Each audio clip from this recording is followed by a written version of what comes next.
We've been asked often, what have our clients really learned over the last 2 or 3 years that we've had significant downturn in equity?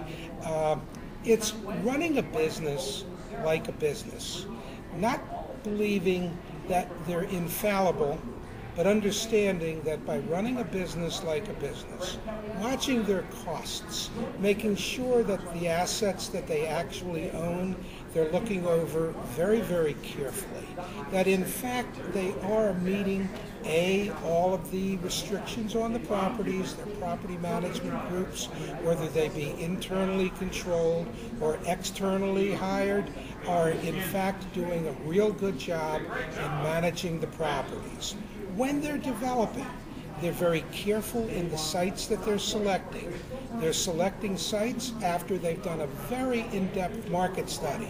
Not just a market study to be able to handle to the agency, but a market study that really lets them know the depth of the market where you have enough tenants who really will qualify by their incomes.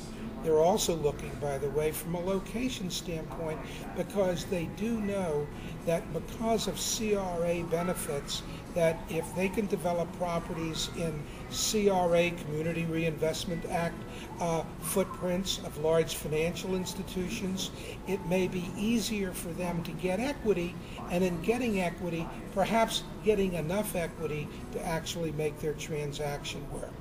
Again, not overstaffing and really running their business as a business as we look to the market in 2011 and forward.